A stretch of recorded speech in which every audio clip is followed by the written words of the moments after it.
Hi friends, welcome to my channel Telugu యాత్ర. ఈరోజు మనం బుద్ధవనం వచ్చామండి. బుద్ధవనం ఎక్కడ ఉంటుందంటే తెలంగాణ స్టేట్లోని నల్గొండ డిస్టిక్ నాగార్జున సాగర్ దగ్గర అయితే ఉంటుందండి. రాబోయే రోజుల్లో ఇది చాలా పెద్ద టూరిజం హబ్ లాగా అవ్వబోతుందండి. మీరు నాగార్జున సాగర్ విజిట్ చేయడానికి వెళ్ళినప్పుడు నాగార్జున సాగర్ నుంచి ఒక 15 కిలోమీటర్స్ ఉంటుందండి బుద్ధవనం అనేది. ఒకసారి విజిట్ చేయండి, చాలా మంచి ప్లేస్ అండి.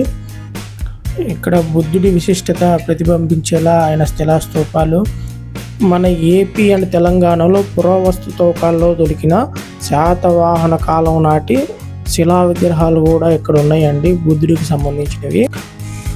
ఈ బుద్ధవనం యొక్క స్పెషాలిటీ ఏంటి అంటే మన ఆల్ ఓవర్ ఇండియాలో ఉన్న బౌద్ధ స్తూపాలన్నీ ఇక్కడ చూడొచ్చండి. లోపల బుద్ధవనం లోపల ఒక పెద్ద బిల్డింగ్ అయితే కట్టారండి. దాని లోపల బుద్ధ స్టాచ్యూ ఉంటుంది. అసలు పీస్ఫుల్ ఎక్స్పీరియన్స్ అండి అది. అక్కడ కూర్చోడానికి ప్లేస్ ఉంచారు, ఏదైనా మెడిటేషన్ అలా చేసుకోవడానికి. చాలామంది ఇక్కడికి వచ్చి మెడిటేషన్స్ చేసుకుంటున్నారండి. అసలు ఎక్సలెంట్ ప్లేస్ ఇది, ఒక్కసారైనా విజిట్ చేయాల్సిన ప్లేస్ అండి. రాబోయే రోజుల్లో ఇది ఒక పెద్ద టూరిజం హబ్ లాగా మారబోతుంది తెలంగాణకి. ఎక్సలెంట్, ఒకసారి వచ్చి విజిట్ చేయండి.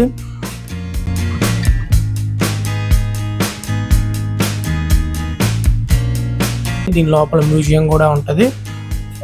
మనం లోపల విజిట్ చేయడానికి లోపలికి వెళ్ళొచ్చండి. 270 ఎకరాల్లో కట్టారు.